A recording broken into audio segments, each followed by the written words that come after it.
Hardcore Course in Miracles. I'm Earl Purdy. Welcome. Now let's come together and understand that Christ was born inside of every man. He's waiting for us to choose him as ourselves. When you choose him, you know you choose me too. And everyone becomes a part of you. And then you will know that love is who I am.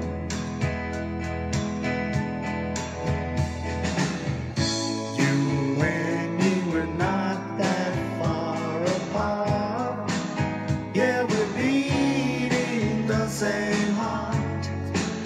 We've been together from the start. Tell me, can you hear it? Can you hear it? Tell me, can you feel it? Put your arms around it and know that we are one. Yeah, yeah, we are one. Oh, we are one. Yeah, yeah.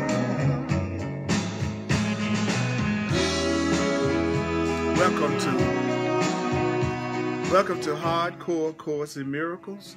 I'm Earl Purdy, and this is for Course in Miracles students who want to take advantage of my 38 years of focusing in on A Course in Miracles and teaching it for 30 years full time because I love it.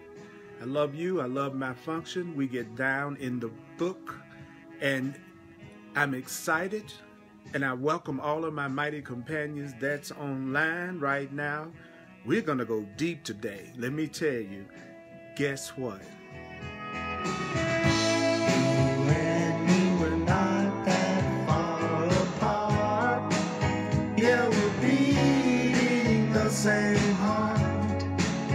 We've been together from the start. Oh, yeah. Tell me, can you hear it? Tell me, can you feel it? Put your arms around it and know that we are one. Oh, we are one. Yeah, yeah, we are one. Oh, we are one. I am you, and you are me.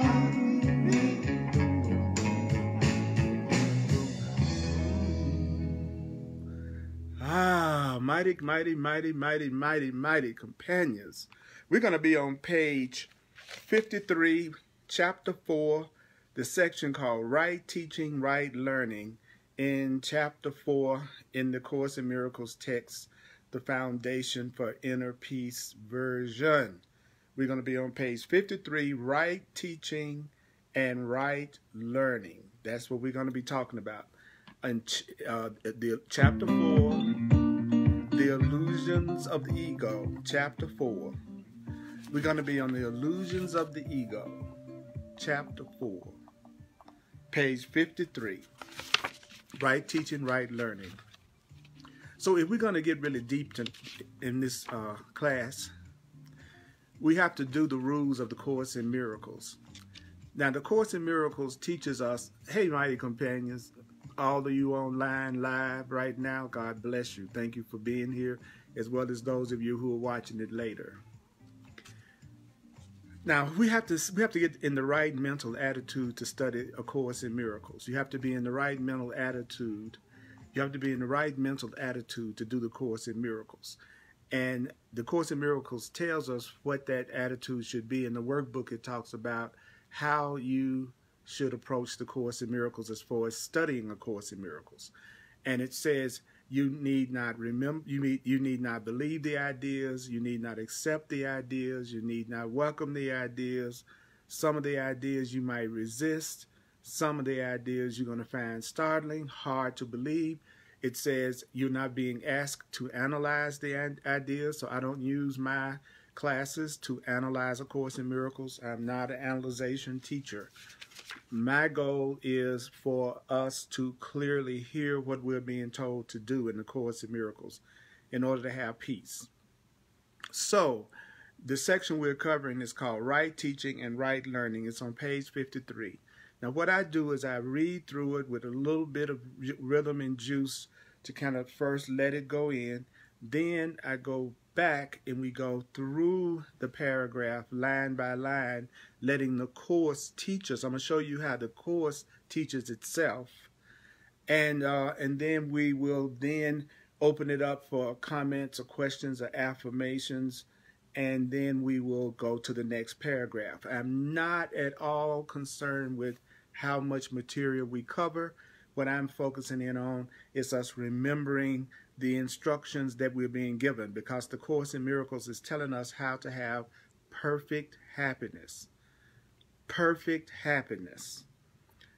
God's will for you is perfect, complete, total happiness. Your Creator's will for you is perfect happiness. And so the Course says, if you are not experiencing perfect happiness, you must not be following God's will. That's all. Doesn't mean you're bad. Doesn't mean you're guilty. It just means if you're not totally, completely happy, then you are not following the will of your Creator, love. So, what would be right teaching? What would be right learning? Page 53, let's hear the first paragraph.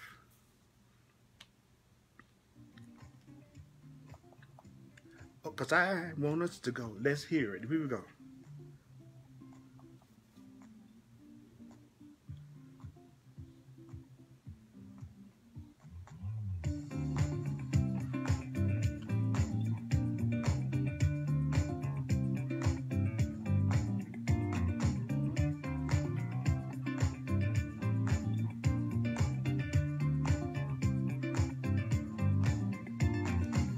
A good teacher clarifies his own ideas and strengthens his own ideas by teaching them. Teacher and pupil are alike in the learning process. Teacher and pupil are alike in the learning process. Teacher and pupil are alike in the learning process. Teacher and pupil are alike in the learning process. The teacher and the pupil are in the same order of learning. And unless the teacher and the pupil share their lessons, conviction will be lacking. Unless the teacher and the pupil share their lessons, conviction will be lacking. Will be lacking, I say. Yeah, yeah, A good teacher must believe in the ideas he teaches. A good teacher must believe in the ideas he teaches. But a good teacher must meet another condition. A good teacher must meet another condition. A good teacher must believe in the students. A good teacher must believe in their students. A good teacher must believe in the students. A good teacher must believe in the students to whom he offers the ideas. All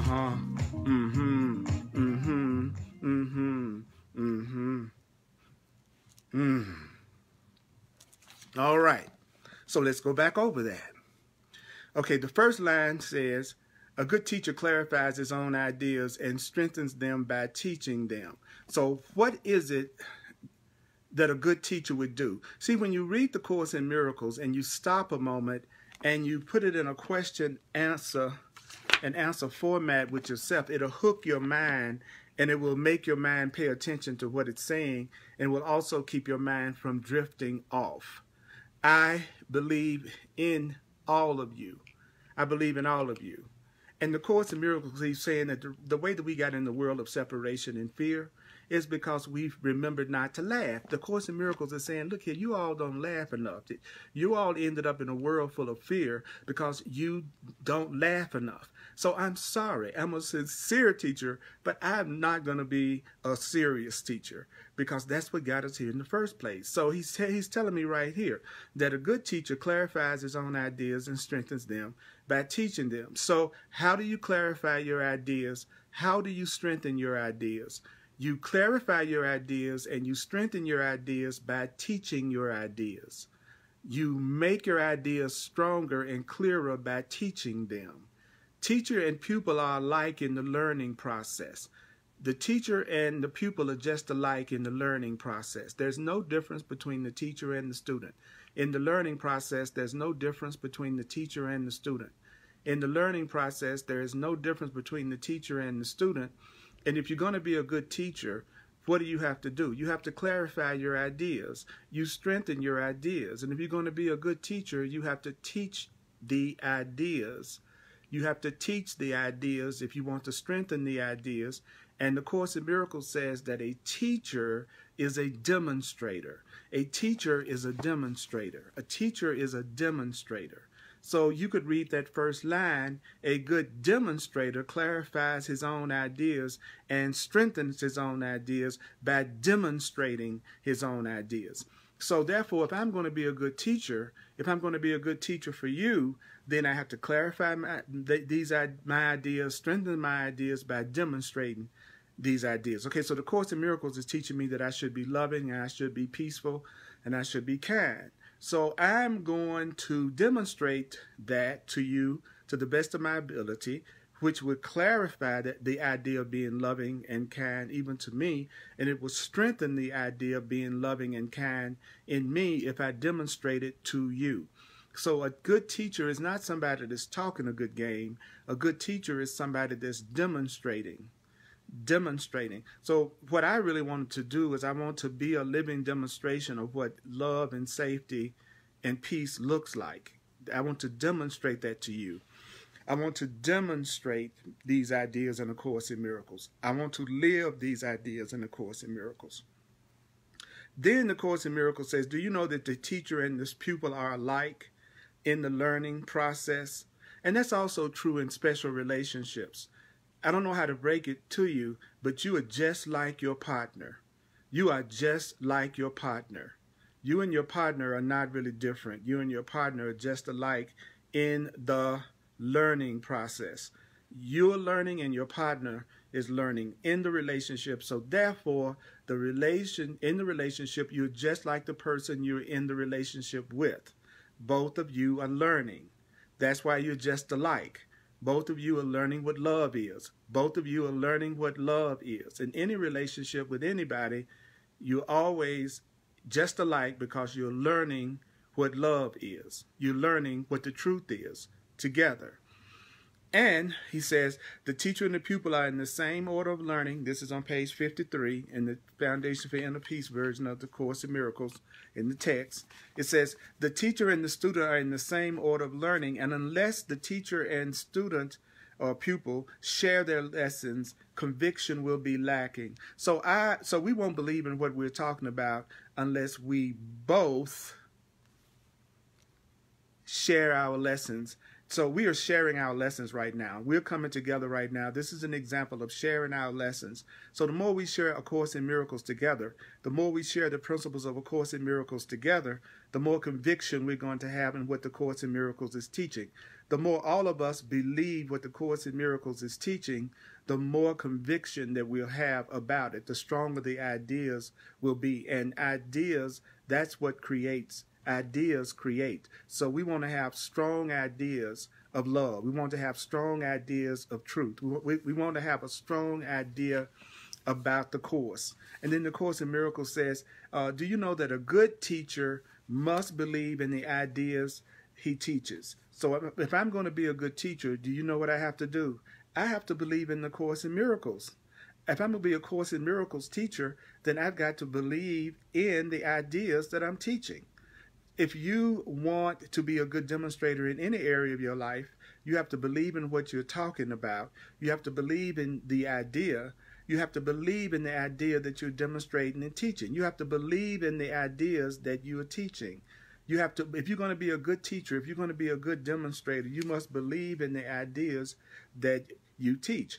So I want to be a good teacher, and so therefore I want to believe in the ideas of A Course in Miracles. I don't fight the Course in Miracles. I don't spend time studying the Course in Miracles trying to find out what's wrong with it, where it's lacking. No, I want to be a good teacher. So I believe in the ideas that the Course in Miracles teaches. If I'm going to be a good teacher, I have to believe in the ideas that I'm teaching. If you want to be a good demonstrator of love, if you want to be a good demonstrator of what the Course in Miracles is teaching, then you must get to the point that you believe in these ideas. It's easier to believe in these ideas if we share these ideas. That's why I don't bother trying to talk about these ideas with someone who doesn't want to believe in them, because I'm in the process of strengthening my belief in these ideas. And so in order to strengthen my belief in these ideas, I need to share these ideas with someone else that wants to learn these ideas. That's how you strengthen these ideas. You share these ideas with someone who really wants to share these ideas with you. You believe in the ideas. And then he says sentence number 4, it says a good teacher must believe in the ideas he teaches, but a good teacher must meet another condition. So I need to believe in the ideas that I'm teaching if I'm going to be a good teacher, but there's one more thing I need to do. I've got to believe in the students to whom I'm offering the ideas. So you just saw in that one paragraph the whole process of teaching. And you could use these principles dealing with your children, with your friends, in any area of your life where there's any ideas that you want to strengthen in any area of your life. You have to teach it. You have to demonstrate it. If you demonstrate what you want to believe, it will clarify what you want to believe, and it will strengthen what you want to believe if you teach it and demonstrate it. I'm teaching the Course in Miracles because I want to clarify the ideas of A Course in Miracles, and I want to strengthen the ideas of A Course in Miracles. And so I'm teaching A Course in Miracles, which is a course in how to express true, real love. It's a course in forgiveness. So you and I, teacher and pupil, we are alike in the learning process. So I see myself as just like you. Whether you see yourself as just like me or not, I see myself as just like you. I see myself as just like you. Teacher and pupil are just alike in the learning process because we are in the same order of learning. We're in the same order of learning, and unless we share our lessons, which is what we're doing right now, our conviction will be lacking. So what does a good teacher do? What does a good teacher do? A good teacher must believe. A good teacher must believe. A good teacher must believe. What is it that a good teacher must believe in? A good teacher must believe in the ideas that the good teacher is teaching. I believe in the Course in Miracles. I believe in the ideas of A Course in Miracles, or I want to believe in the ideas in A Course in Miracles. Those are the only two attitudes that I have about the Course in Miracles. I believe in A Course in Miracles, and I want to believe in A Course in Miracles. I believe in this course of how to express love, and I want to believe in this course of how to express love. Those are the only two levels of learning that I am experiencing and teaching with the Course in Miracles. And he's saying a good teacher must believe in the ideas he teaches, but a good teacher must meet another condition. And what is that condition that a good teacher must meet? The Course says the good teacher must believe. What is it that the good teacher must believe in? A good teacher must believe in the students. I believe in you. I believe in you. I'm a good teacher. I believe in you. I believe in you. I believe in you. I believe in you. I believe in you. I believe in the students that I teach. I believe in the students that are taught through me. I believe in the students that are taught through me. Notice I said through me. I believe in you. I believe in you. Because it says right here, a good teacher must believe in the students to whom he offers his ideas. You must believe in the child to whom you offer your ideas. You must believe in the friend to whom you offer the ideas. You must believe in your partner to whom you offer the ideas. Now, this is talking about the Course in Miracles ideas, but this is true in any situation. In any situation, if you want to have a more loving partner, let's say, well, the first thing you got to do is you have got to teach and demonstrate loving ideas. And you have to see you and your partner as being just alike in the learning process, and recognizing that you all have to share these lessons in love, or else the conviction in the love that you have will be lacking. Then you see that a good teacher must believe in the ideas he's teaching. So you must believe in the ideas that you are teaching and demonstrating, and you must believe in the person that you're giving the ideas to. I got to believe in what I'm saying to you in a conversation. If it's going to be a holy conversation, if it's going to be a healing conversation, I got to believe in the idea that I'm about to share with you, and I have to believe in you, the one that's about to receive the communication from me. So two people who love each other, who are sane, who are going to have a conversation with each other, what they would simply do is they would believe in what they're getting ready to say to each other, and then they would believe in each other. And they would want to share ideas of love, because they know unless they share ideas of love, they're not going to have conviction about the love in the relationship. And this can apply to any kind of relationship. I'm not just talking about romantic relationship. I've studied the Course in Miracles and taught it for over 30 years. I'm telling you, this book teaches itself. You don't really have to try to figure out what it's saying. If you've been following along with me, you know all I've been doing is saying what's on the page that's before you, because it is so potent to remember what the Course is saying. Okay, so let's see some of the comments that are on here. Thank you. We believe in you. Conviction is necessary. Conviction is necessary, and conviction is necessary. Gratitude. We have to believe in ourselves too. Yes, we have to believe in ourselves too. But remember that the goal of what we're doing is for you to remember what the Course is saying. So what I mean by that is, I need to remember that to be a good teacher and a good learner, I have to believe in the people that I'm offering the ideas to. That's what I need. I need to remember that I need to believe in the ideas that I'm teaching, and I need to believe in the person that I'm giving the ideas. I need to remember that I'm not different from the other person, that me and the other person are the same. Me and the other person are learners. Me and the other person are teachers and learners.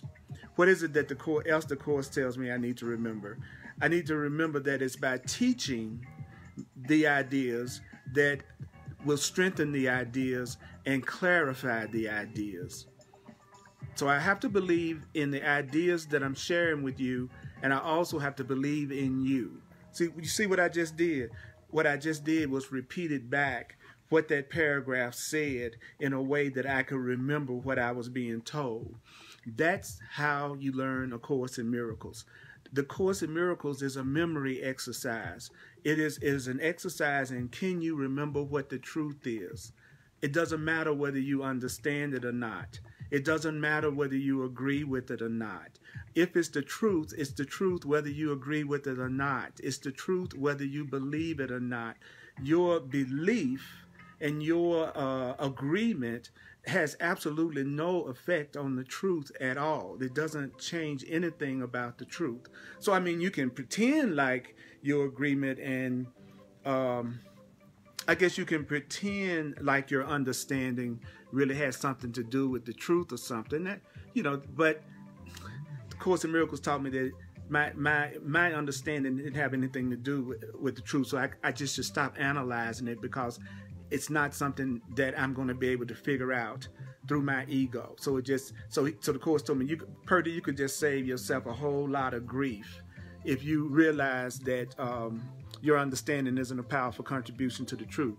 That what the Holy Spirit is trying to do is get you to remember the instructions that you're being given, and then to show that you believe in it by being willing to demonstrate it. So the first thing that you got to do is you got to clarify your ideas. And then it says the next thing you got to do, you got to strengthen your ideas. And you strengthen your ideas by teaching them. Don't see yourself as different from the other person. Don't see yourself as different from the other person. You and the other person are in the same process of learning. Then it told us that a good teacher, you have to remember that if you're going to be a good teacher, you got to believe in the ideas that you are teaching. So I have to believe in what I'm demonstrating. You have to believe in what you're demonstrating, and you have to believe in the person that you're demonstrating to. I have to believe that the truth is in you. I have to believe that you really want the truth. I have to believe that you really want your freedom and to know God and to heal your sense of separation. I have to believe that you want to let your guilt go, that you want to let your anger go, that you want to let grievances go. As a teacher, I have to believe in you. And I do believe in you. You wouldn't be here. So I do believe in you. And so Mara says, help me, Holy Spirit, to remember the truth. Another comment is stop analyzing the truth. Why? Because Anna lies. Another comment that's a perfect comment is my opinions don't affect the truth, so no analyzing necessary. Analyzing is paralyzing. That's right. We heard that the other night in the class. Okay, so let's go to the next paragraph. Let's go to the next paragraph.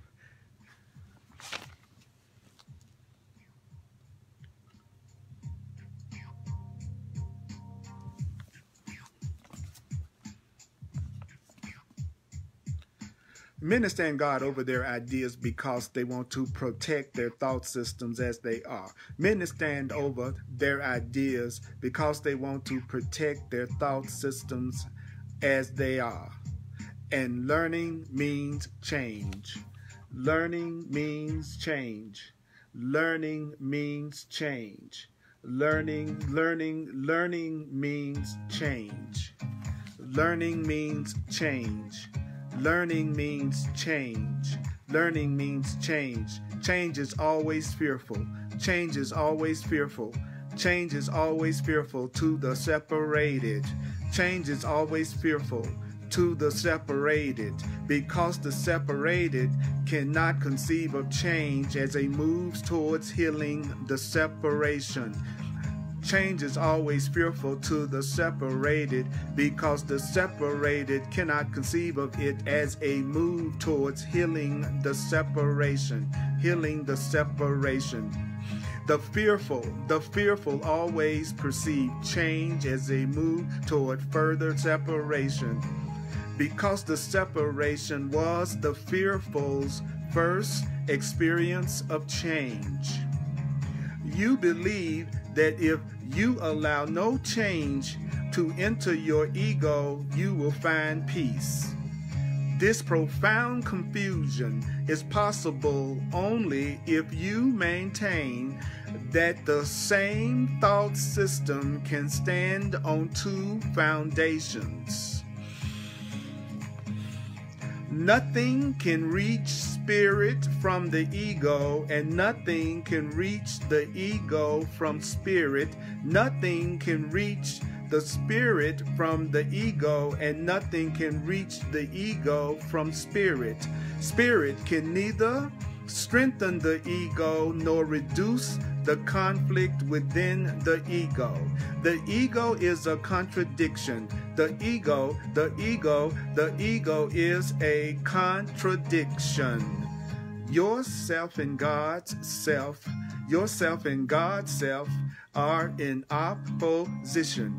Yourself and God's self are in opposition.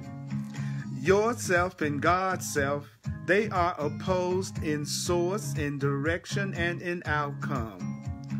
Your little self and your God self are fundamentally irreconcilable because spirit cannot perceive. What? Spirit cannot perceive, and the ego cannot know. What? The ego cannot know.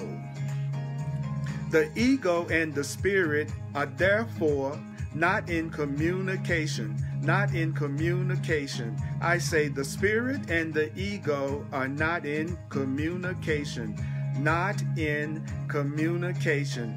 And the spirit and the ego can never be in communication. The spirit and the ego can never be in communication. The spirit and the ego can never be in communication. Nevertheless, the ego can learn. The ego can learn. The ego can learn. The ego can learn. Even though the ego's maker can be misguided, the ego can learn. Even though its maker can be misguided, the ego can learn. The ego can learn. Even though its maker can be misguided. The maker cannot, however, make the totally lifeless out of the life given. You can't make the lifeless out of the life given. You can't make the lifeless out of the life given. Okay, so let's go back over this paragraph, and I'm going to show you how to make this paragraph much less abstract and really simple to understand. Okay, the Course in Miracles is only ever talking about the love in your mind and the fear in your mind.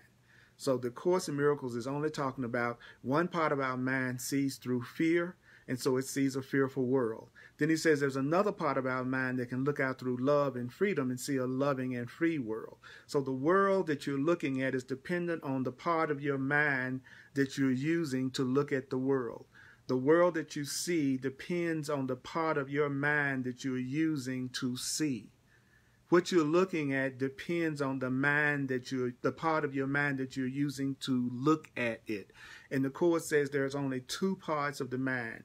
The part of the mind that's frightened and thinks it's separate, and the part of the mind that is full of love and knows its oneness. And the Course in Miracles says there is a world that goes with each one of those. There are relationships that go with each one of those.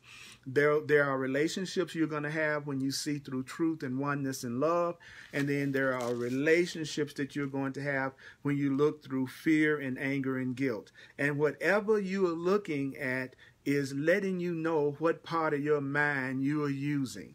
Whatever you are seeing and feeling is letting you know what part of your own mind that you are using. So that's how you can tell where you're coming from. Where you're coming from is what you're looking at. Because whatever you're looking at it through your own mind. And there's not but two parts to the mind according to A Course in Miracles. The part that is ruled by love and the part that is ruled by fear and separation. Okay, so the first, do you know that the first sentence in paragraph 2 says, many stand guard. What do they stand guard over? A lot of people are standing guard over their ideas. A lot of people are guarding their thoughts. They're guarding their ideas. And why? He says because many people stand guard over their ideas because they want to protect their way of thinking as it is. So there are people who want to protect the way that they think just the way it is. And so they're very careful to stand guard over their way of thinking. Why? Because they want to protect the way that they think. A person that doesn't want to change their mind is going to stand guard over the way that they think. A person who doesn't want to change their mind is going to stand guard. Picture that, standing guard over the way that they think. So, People who are not ready to change their mind, your friends that are not ready to change their mind, any person that's not ready to change their mind, they're going to protect their thought system the way that it is. And the Course says, how are they going to do it? By standing guard over it. So I'm going to stand guard over my ideas. I'm going to stand guard over the ideas that I don't want to change. I'm going to stand guard over the ideas that I want to keep. I'm going to protect the way of thinking that I want to keep. And so the Course says, and learning, the word learning means change. So learning means change. So a substitute word for learning is change. Do you know that when you say, I'm ready to learn, what you are really saying is what? I'm ready to change. Whenever you say, I'm ready to learn, what are you saying to the universe? You are saying, I'm ready to change. So what you want to do right now, if you really don't want to stand guard over your old way of looking at things that doesn't bring you into peace, stop standing guard over old ways of thinking that don't give you any peace. So how do you stop that? How do you stop protecting your old way of thinking? Well, what did it just say? If you were to learn, you would change, because learning means change. So whenever you say, I'm ready to learn, you're saying, I'm ready to change. If a person says, I'm ready to learn how to love in a relationship, I'm ready to change how I love in a relationship. I'm ready to change. I'm ready to learn means I'm ready to change. So there is no such thing as learning without change. There is no such thing as learning without change. There's no such thing as learning without changing. There's no such thing as really learning without changing. If you're really learning, you are changing. If you are really learning, you are changing. If you are really learning, you are changing. So therefore, if you are not learning, you are not changing. If you are not learning, you are not changing. If you are not learning, you are not changing. It says it right here. What? What does it say? It says, I'm not making this up, so don't argue with me. I didn't write the book. It just says right here that learning means change.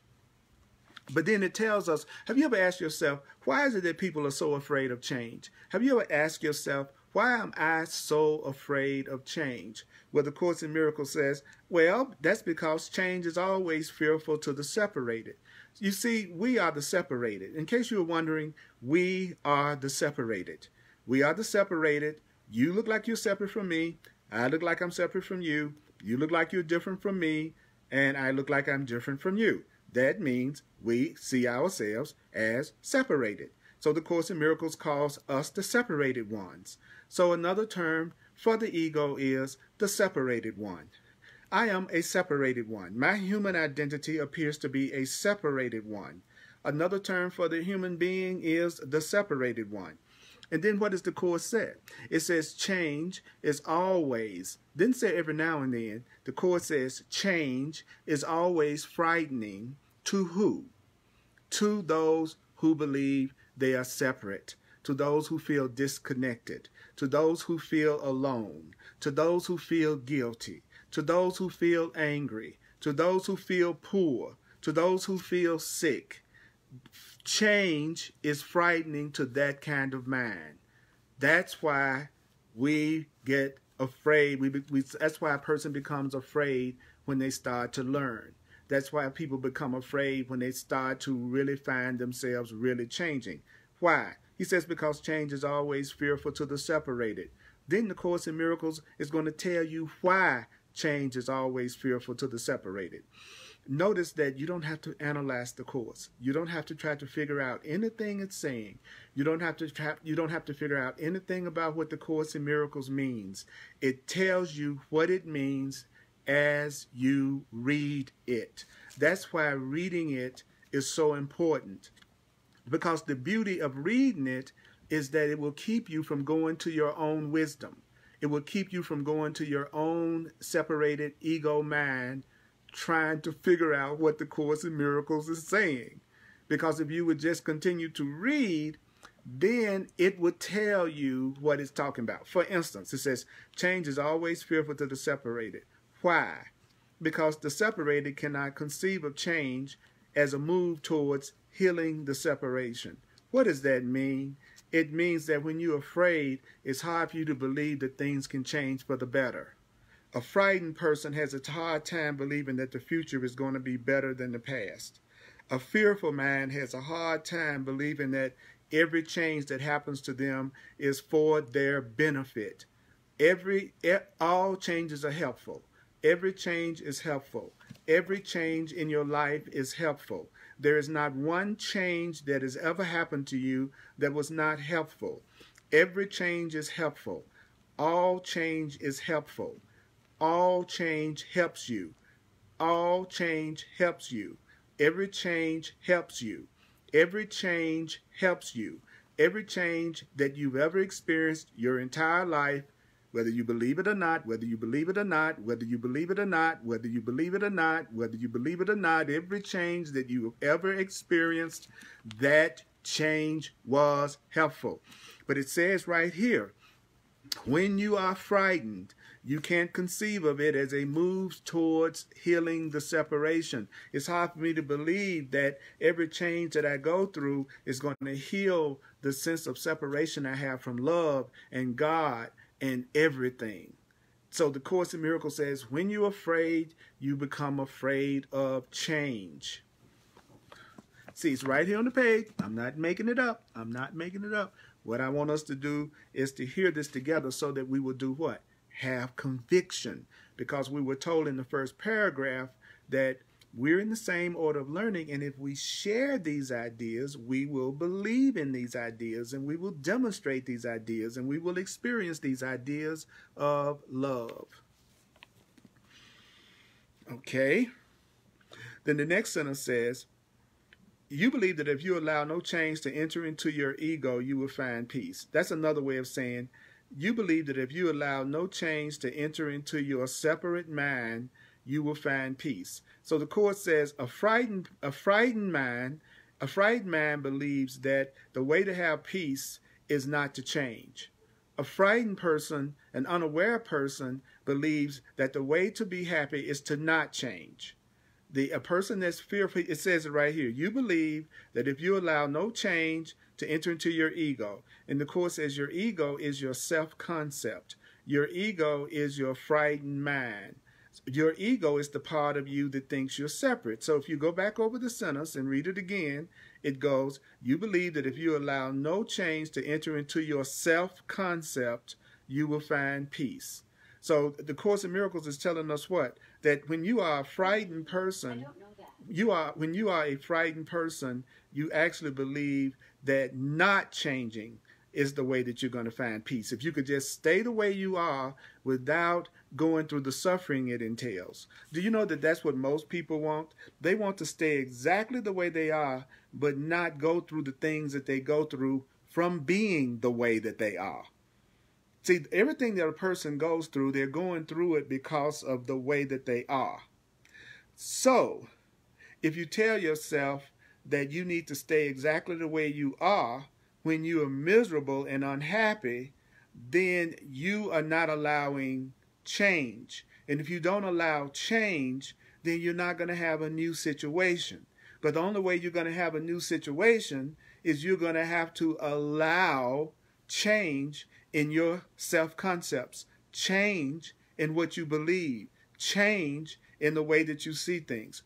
So what is that telling me? Purdy, you cannot insist on staying exactly the way that you think you are and think that you're going to find peace, because you don't have peace because of the way you're already seeing things. So if you're not willing to let go of the way that you see things, you will never have peace unless you're willing to let go of the way that you see things if you're not peaceful. So I'm only speaking to the people right now who are experiencing some form of unhappiness in any area of their life. If there just happens to be anybody out there like that. He says right here, right here, right here. Let me put the little pieces of glass in front of my eyes. It says right here that you believe that if you allow no change to enter into your ego, you will find peace, which is the same as saying you believe if you allow no change to enter into your self-concept, you will find peace. This profound confusion. So what is the profound confusion? The profound confusion is for you to believe that that you're going to have peace without changing your mind. That you're confused. If you think you're going to have peace without changing the way you look at things, then you are confused. If you think that peace comes from anything other than you changing the way you look at things, then you are profoundly confused, Earl. Earl and mighty companion. I need to say that again. You are profoundly confused if you think that anything in your life is going to change without you changing. You are profoundly confused if you think anything in your life is going to change without you changing your mind. If you try to stay exactly the way you are, you'll never find peace. If you don't have peace right now, unless you're willing to change the way you see things, you'll never have peace. If you're profoundly confused if you think you're going to have peace without changing your mind. So the Course then says, this profound confusion is possible only if you maintain the same thought system can stand on two foundations. What does that mean? Whenever you read something in the Course and you go, what the heck did I just read? Just say, what did I mean? What does that mean? What does that mean? And then you go to the next sentence. The next sentence on page 53, paragraph 6, sentence 6, paragraph 2, right teaching, right learning. It says, nothing can reach spirit from the ego. You could say, nothing could reach love from fear. Nothing can reach a loving mind from the fearful mind. And nothing can reach fear from love. So when you try to love someone who's completely in the fearful part of themselves, then the Course in Miracles says it right here. You don't ever seem like you reach them. It's like if you're really trying to be a really, really loving towards somebody who doesn't think that they deserve it, or really towards somebody that really feels fearful and guilty, have you noticed that you can't reach them? Have you ever had the experience of trying to love someone and really reach them, but you couldn't reach them? Well, he's saying it right here. Right here. He says, oh, God. He says, well, nothing can reach spirit from the ego. So if I'm coming from my ego, I won't be able to reach spirit. But it also says nothing can reach the ego from spirit. Nothing can reach fear from love. So what does that mean? It means that love can neither strengthen your fear nor reduce the conflict within your fear. Because fear is a contradiction. Your fearful mind is a contradiction. What does that mean? It means you have an idea of yourself that is in opposition to God's self. Like your real self is in opposition to your false self. Your ego is another term for the false part of you, the false self. So the Course is saying the ego is a contradiction. What does that mean? It means that the fearful part of you and the loving part of you are in opposition. The fearful part of you and the loving part of you are opposed in source. The loving part of you and the fearful part of you go in opposite directions, and the loving part of you and the fearful part of you produce opposite outcomes. The loving part of you and the fearful part of you are opposite in source, in direction, and in outcome.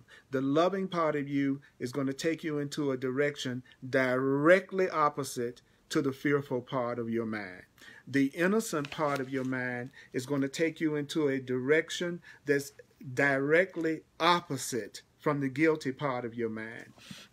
The angry part of a person's mind is going to move them in a direction that's exactly opposite to where the peaceful part of their mind would take them. The part of your mind that believes lies, the part of your mind that believes what's not true, that part of your mind is going to take you in a direction in life that's exactly the opposite to where the direction that the Course in Miracles and the loving truth is trying to take you. Then it says in the paragraph, the loving part of you and the fearful part of you, your God self and your little self are fundamentally irreconcilable, because spirit can't see and the ego can't know. So the ego can't know. That's interesting. The Course in Miracles says to know is to be absolutely certain. The ego is the part of us that thinks it's a human being that has a temporary life.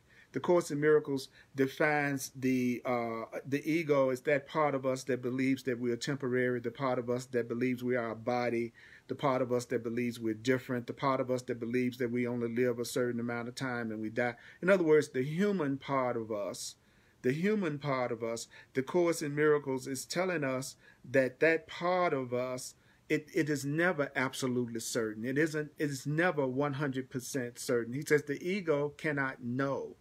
When you're in your ego, when you're in your fear, when you've lost sight of your spiritual identity, then you can't be certain about anything, because we are in the world of perception.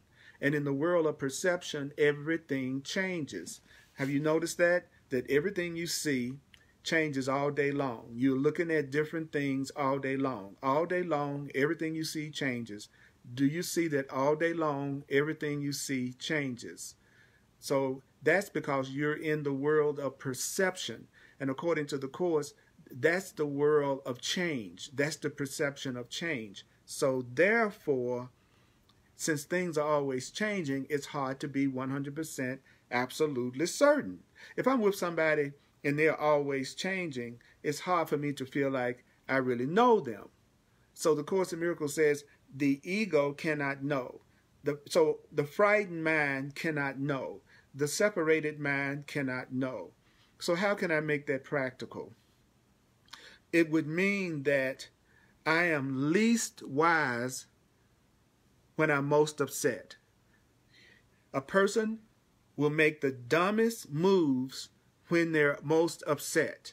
So you are the least aware, you are the least accurate, you are the least smart when you are afraid, angry, or guilty. If you're feeling guilty, you're in the dumbest state of mind that you could be in. Angry and fearful in terms of absolute certainty, in terms of absolute knowledge. You can't be upset and be seeing things completely, clearly, and correctly.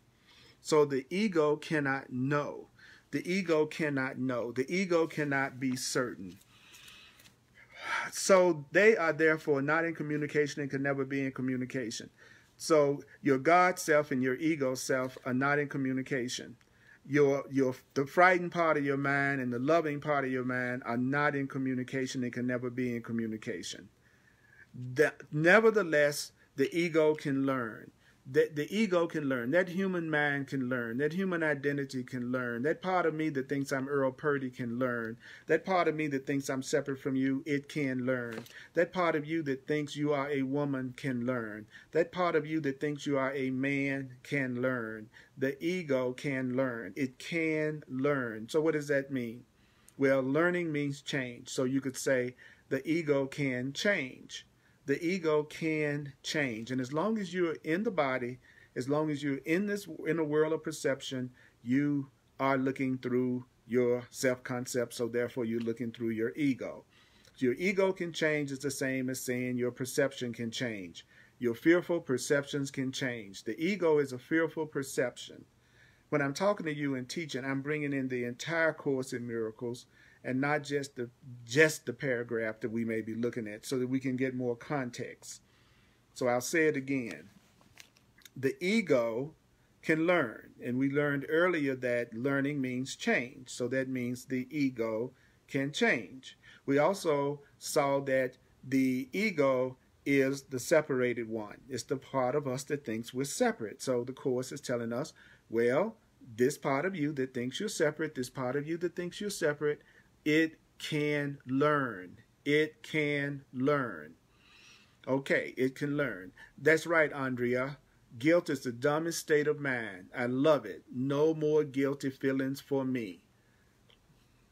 The ego can learn. The ego can change. Good news. Perception can change.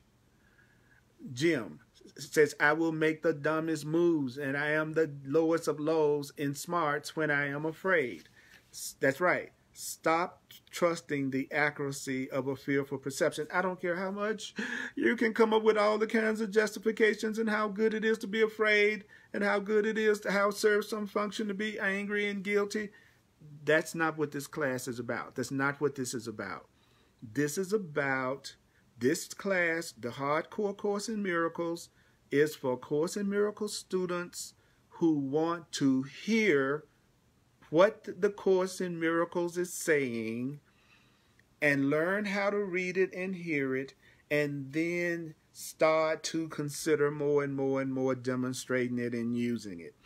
The purpose of this gathering is not for me to defend the Course in Miracles or to convince anyone about the truth of A Course in Miracles.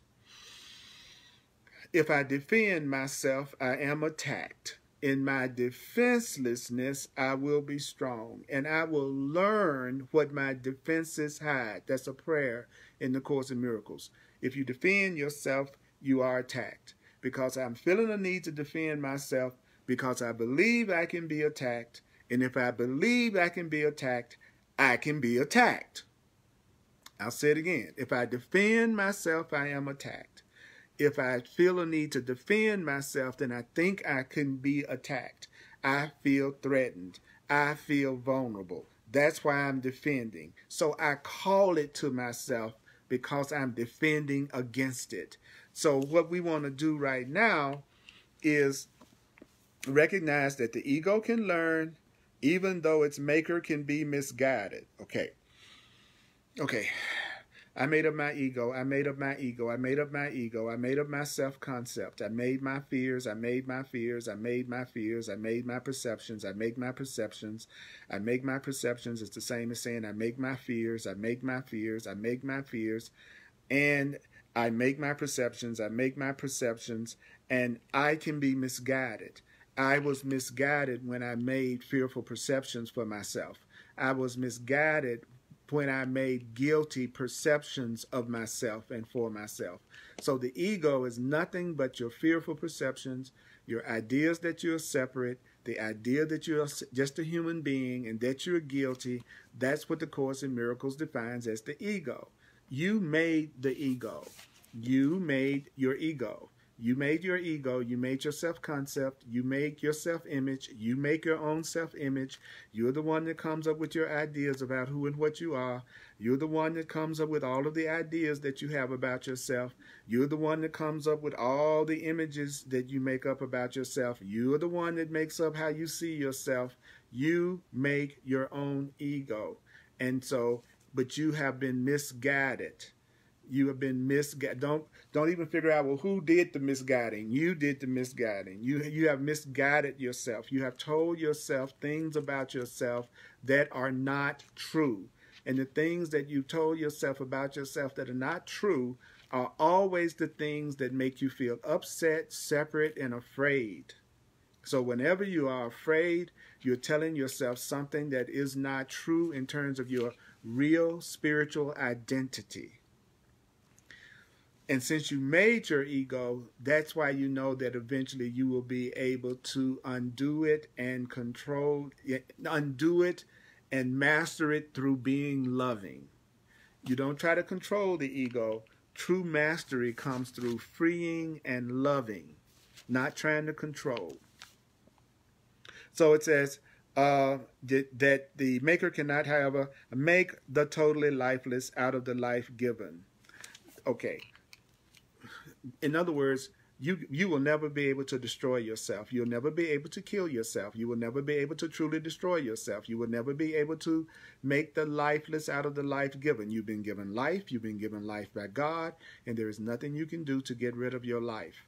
I'm sorry, you can't get rid of your life. I'm sorry, your life will never end. Your body will end. Your life won't. Your body will end. Your life won't. Your body will end. Your existence won't. Yes, yes. Do you know that your body will end, but your life won't? So that's what it means when it's saying you can't make the lifeless out of the life given. You've been given life. There's nothing you can do to get rid of your life. So you just as well start trying to learn how to have one you enjoy. Death is not going to be, how should I put it? Death isn't going to save you. Death isn't going to save you. Life is going to save you. Truth is going to save you. Love is going to save you. Death, nah, it's not going to save you. Why? Because there will be no end to your existence. You will not be blotted out. You will still have the powerful existence and consciousness that you have. You just won't have a body. You'll be completely and totally aware, but you just won't have a body. And since you won't have a body, you won't be able to communicate with those who still think they are bodies through the body unless they open their mind up to the fact that you still exist. Because if people believe you don't exist after you die, they won't be able to communicate with you. If people believe you don't exist after you die, they won't be able to communicate with you because they won't believe communication with you is possible because they don't believe in life after death. So people who don't believe in life after death, it's very difficult, if not impossible, for them to communicate with their loved ones who are still in existence but who are now outside of the body. The reason why you can't talk to your quote-unquote relatives that are passed on is, quite frankly, you don't believe you can, maybe. And then the idea would be too terrifying. So therefore, we don't even entertain that. It's not like I'm sitting up here talking to you and I'm ready for my mother who made her transition to pop on the sofa next to me, and I'm going to be completely calm about that. I probably freak out. And since the Course in Miracles says that love never wants to frighten me, well, therefore, it would never happen. Somebody that loves me wouldn't be trying to do something that would scare me. So even if my mother could appear before me, if she was really enlightened, she wouldn't do it because she would never want to do anything that would increase my fear. Because if my fear is increased, my perception is more distorted. And if my perception is more distorted, I'm much more likely to misperceive and think I've lost my friggin' mind.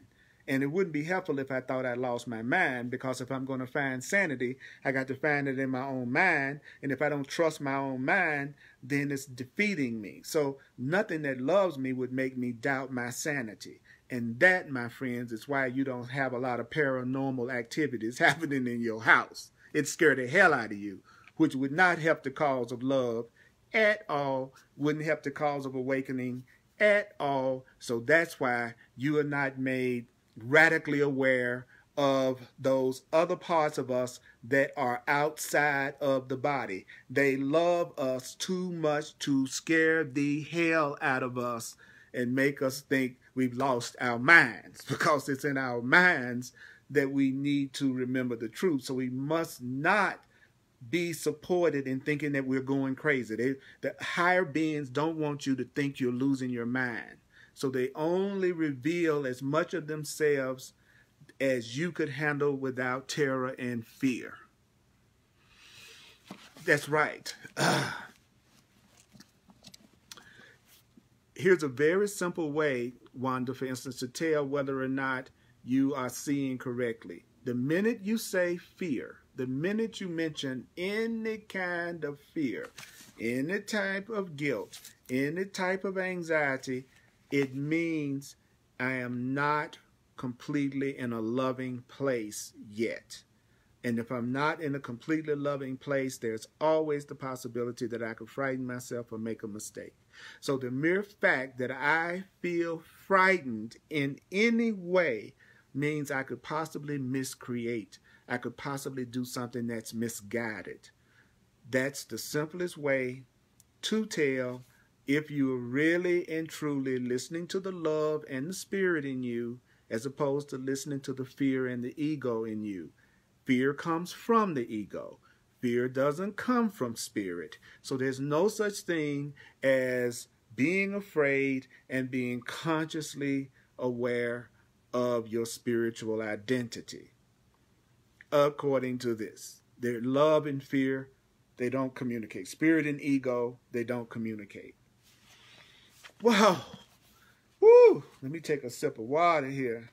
I've been seeing some good comments. I read all of you all's comments. That's one comment says, it's in my mind where all of my changes must be made. The fact that the changes need to happen in your mind should be the best news you ever heard in your life. Do you know that it would not be to your advantage if your happiness depended on changing me? Because you don't have any control over changing me. So you will never make yourself happy if you believe that your happiness depends on anybody else changing. You will never truly be happy, permanently happy, as long as you believe anything about your happiness depends on your making somebody else change or getting someone else to change in the way that you want them to. There is no way you're going to ever experience true happiness if you believe that you need to change somebody else's mind. If you want to know the key to happiness, it's you changing your mind. And at another level, you'll get to the point that you are willing to allow your mind to be changed. But the Court says we haven't developed that level of willingness yet.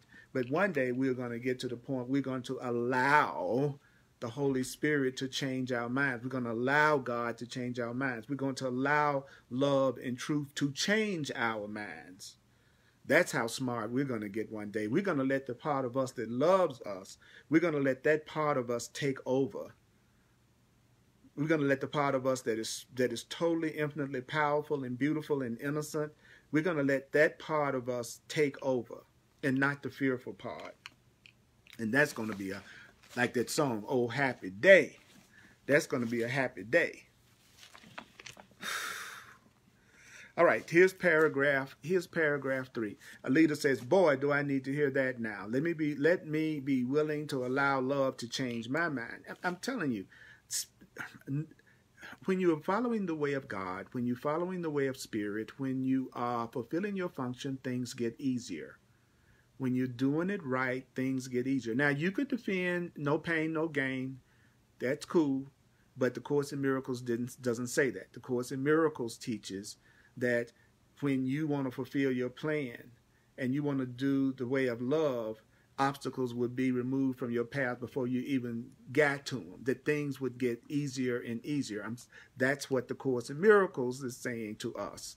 So either you can agree with that, which means you're siding with the idea of things getting easier and easier for you, or you can fight that, which is another way of saying, I don't want things to get easier and easier, because you don't have to know how that would happen to side with the idea of it happening. I don't have to know how unlimited happiness and joy is going to happen to me, but I can definitely go into agreement with the idea that I'd like that to happen. See, I don't have to know how every good thing is going to happen to me. I don't have to know how the perfect relationship is going to happen to me. I just have to side with the idea that I'm willing to have the perfect, peaceful, loving relationship happen for me. I don't have to know how my God-given right to abundance is going to present itself, but I certainly can agree with the idea of me having my abundance that I deserve as a child of God. Your understanding, your knowing all the details is not a powerful contribution to you having what you want. What counts is to do the simple things that we are being told to do, which is to clarify our ideas and strengthen them by teaching, recognizing that everybody else is just like us, knowing that we need to share these beliefs together so we'll have conviction, knowing that we need to believe in these ideas, and then we need to believe in whoever we give these ideas to. See, that's our instruction. That is our part. But everything else is left up to the universe and God. That's not your responsibility. Okay, all right. So let me try to squeeze in paragraph 3. Here we go. Spirit need not be taught, but ego must be. Spirit need not be taught, but ego must be. Learning is ultimately perceived as frightening because learning leads to the relinquishment, not the destruction, of the ego to the light of spirit. Your ego being relinquished, this is the change the ego must fear, because the ego does not share my charity. My lesson was like yours, and because I learned it, I can teach it. I will never attack your ego. I will never attack your ego, but I am trying to teach you how the ego's thought system arose. When I remind you of your true creation, your ego cannot but respond with fear. When I remind you of your true creation, your ego cannot but respond with fear. When I remind you of your creation, your frightened mind cannot but respond with fear. The frightened part of your mind cannot but respond with fear. All right, that paragraph there was full. So let's go through it. Your spiritual self, your real self, doesn't have to be taught. But your ego, the part of you that thinks you are a person, that part of you needs to be taught. Learning is ultimately perceived as frightening. Why is learning seen as frightening? Because the more you learn the truth, the more you're going to start relinquishing your ego. The more you learn the truth, the more you're going to let go of the old ideas you have about yourself. The more you learn the truth, the more you're going to let go of the part of your mind that thinks it's separate from God. The more you learn the truth, the more you're going to let go of your ideas and beliefs that you've made up that haven't really brought you peace. Because all of those things are definitions of the ego. So what is he saying to me? Well, the Course in Miracles is saying to me that learning the Course in Miracles is frightening because sometimes it feels like I'm going to lose myself. It feels like something's going to happen to me, that somehow or another I'm going to be destroyed, and that who I think I am is going to be destroyed, that I'm going to lose myself in some kind of way because of this.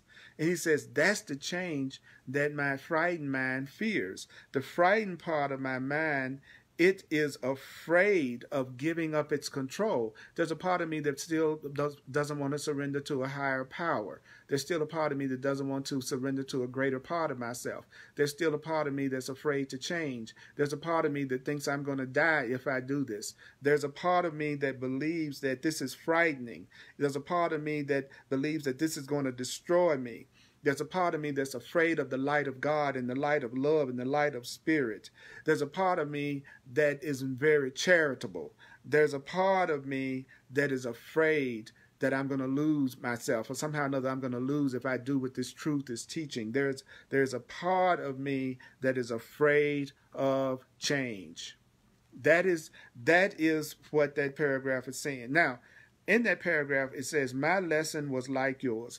That is Jesus of A Course in Miracles, the Jesus that is speaking through Helen, teaching, that is channeling the Course in Miracles. That Jesus is saying, my lesson was like yours, and because I learned it, I can teach it. So Jesus had to go through exactly what we went through, which is going from fear to love, remembering who he really. He had to remember that he was spirit and not a body. That's what the crucifixion showed, that who and what we really are cannot really be destroyed, that the truth cannot be destroyed. I'm sorry, but actually the Course in Miracles purports to be channeled, Jesus speaking through a lady named Helen. That sounds way out, but that's where it's coming from. And it's not important whether or not you believe that, and it's not important whether or not I believe it. If we use the ideas, we'll see that the ideas are true. So it's saying right here, my lesson was like yours, and because I learned it, I can teach it. Because I learned it, I can teach it. Because I learned it, because I changed, I can demonstrate it. Because I learned it, I can teach it. So let's take that sentence and let's have some fun with it. It says in paragraph 3 on page 53, it says, my lesson was like yours, and because I learned it, I can teach it. Okay, well, we heard earlier what? That learning was change, so we could say because I changed it. And then we also heard earlier in this lesson that, teaching is to demonstrate. So because I changed, I can demonstrate it. Because I changed from fear to love, I can demonstrate love. I can always demonstrate what I am. That's how I know if I'm really it. In other words, if I really am love, I should be able to demonstrate it to you. If I really am patient, I should be able to demonstrate it to you. If I really am taking responsibility, I should be able to demonstrate it to you. If I'm really taking responsibility for my feelings, I should be able to demonstrate that to you. If I've really changed, then I can demonstrate it. If you can't demonstrate it, you aren't it. If you can't demonstrate it, you aren't it. Whatever it is, if you can't teach it, if you can't demonstrate it, then you're really not it yet. When you are it, you can demonstrate it. A teacher is a demonstrator.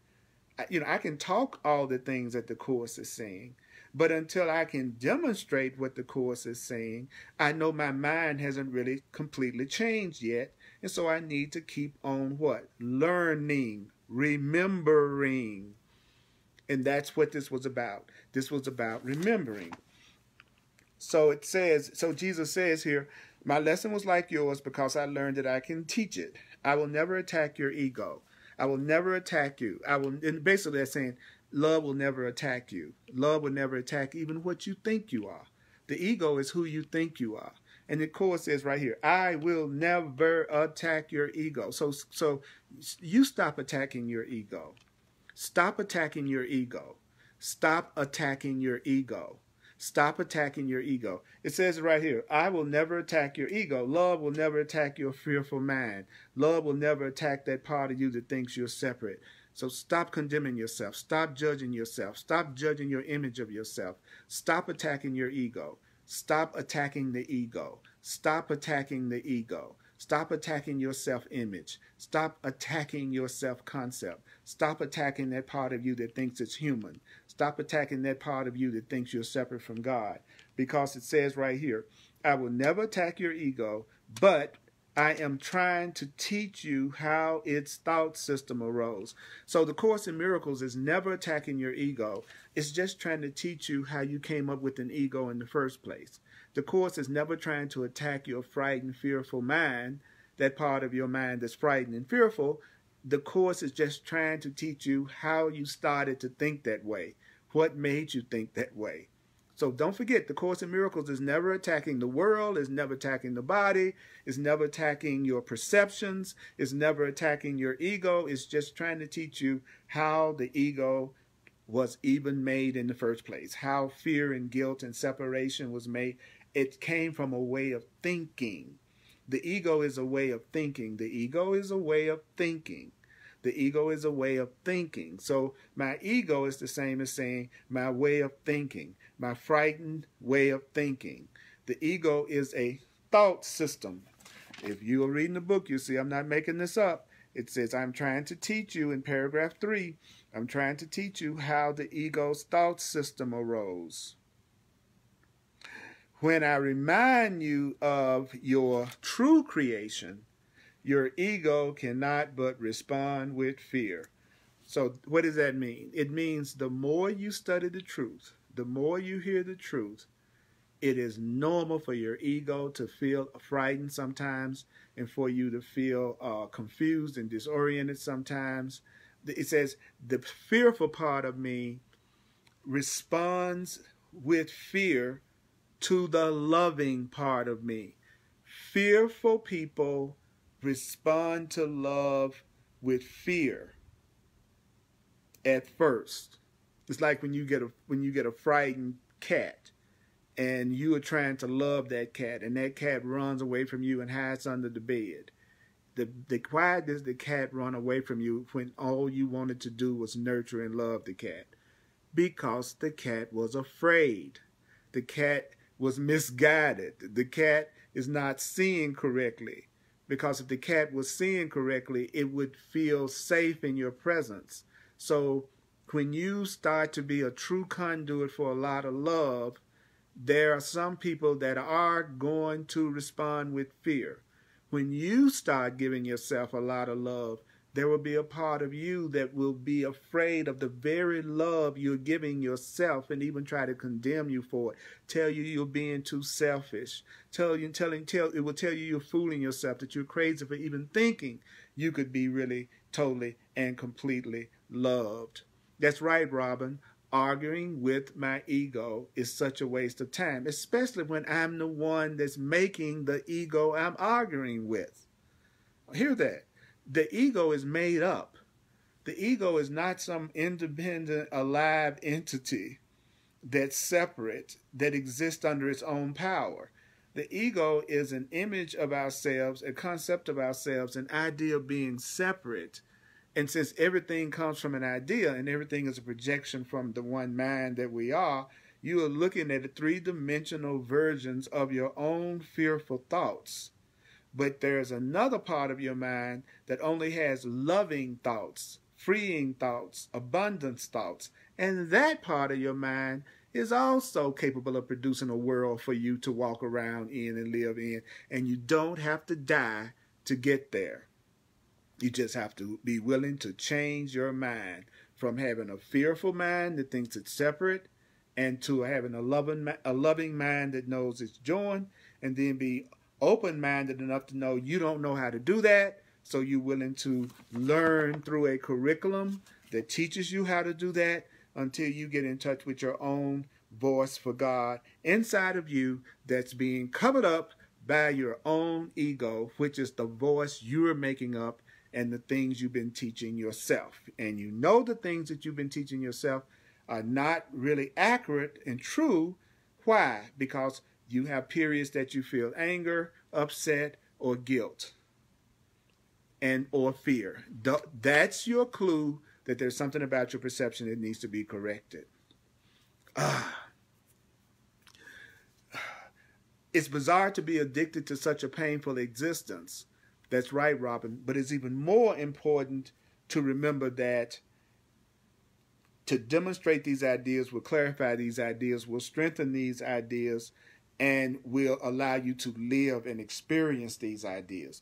Focusing in on that is the key to happiness. Okay, I'm going to stop here and do a quick recap, and then we'll complete this hardcore Course in Miracles session that we've had. Listen to this more than once. You must listen because it's a remembering. It is not an analyzing process to master the level of consciousness of enlightenment that the Course in Miracles is trying to bring us to. It's through not forgetting what we were just told that we will reach enlightenment and open ourselves up to that peace that the Course promises that would allow us to hear the voice for God within ourselves. Analyzing is paralyzing. Analyzing is paralyzing when it comes to a Course in Miracles. I'm not talking about other areas of your life. Maybe at some level it's helpful, but it's not helpful with the Course in Miracles curriculum. And we're learning the Course in Miracles curriculum. So we're being required to learn in a new way. We're not learning in the way that we learn other things when we do the course. I love teaching you. I'm a full-time teacher. If you'd like to make a financial expression of appreciation, I would surely appreciate that. Go to earlpurdy.com, Earl Purdy, Purdy.com. Thank you for doing that. I'm available for one-on-one sessions called Clarity Sessions, where I use my knowledge of Course in Miracles and other metaphysical wisdom books and my knowledge of astrology and numerology for the soul, for those who are open to it, and we answer those infinite questions. Why am I here? Why was I born? What is the plan? What's the easiest path through life for me? What are the lessons to learn? How can I get rid of the blocks to the awareness of God's presence? The Course in Miracles teaches that whatever you have learned, the Holy Spirit, our inner teacher, can use whatever you have learned as a means to wake you up to love and others to love. It doesn't matter what your job is in the world or what you do in the world or what your interests are. The Holy Spirit can use that. I knew how to do astrology and numerology before I got into the Course in Miracles, and the Holy Spirit has used that particular skill and talent for the purposes of what the Course teaches and to wake up. You're an Uber driver. The Holy Spirit will use you being an Uber driver to bring enlightenment and healing to yourself and the planet. So it doesn't matter what you choose to do in the world. It doesn't matter what career choice you make. That's fine. Go for whatever you think your career choice is. But ask the Holy Spirit to use it as a means for the healing of the world, of all of us. So you don't have to give up the things you love in order to be used by Spirit. Actually, everything you've learned was part of a divine plan, and it can be used by Spirit. So upcoming classes, every Sunday, 1 p.m. Mountain Time, unless for some reason I'm not, but usually I am. 1 p.m. Mountain Time, A Course in Miracles. On Thursdays, Hardcore Course in Miracles, 7 p.m. Mountain Time. And on Tuesdays, The Way of Mastery, 7 p.m. Mountain Times on the Earl Purdy page on Facebook, the Earl Purdy page.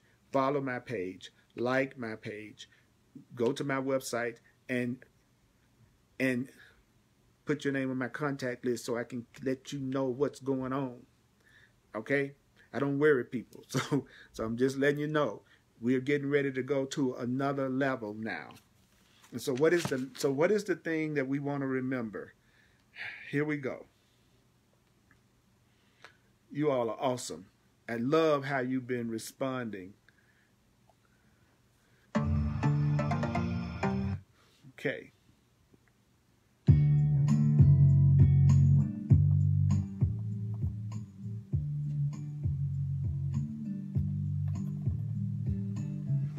If you're going to be a good teacher, let me tell you what to do. If you're going to be a good teacher, you got to teach it. You got to demonstrate it if you're going to teach it. Don't see yourself as different from anybody, because you're not different from anybody. You're in the process of learning and they're in the process of learning, so you're exactly alike.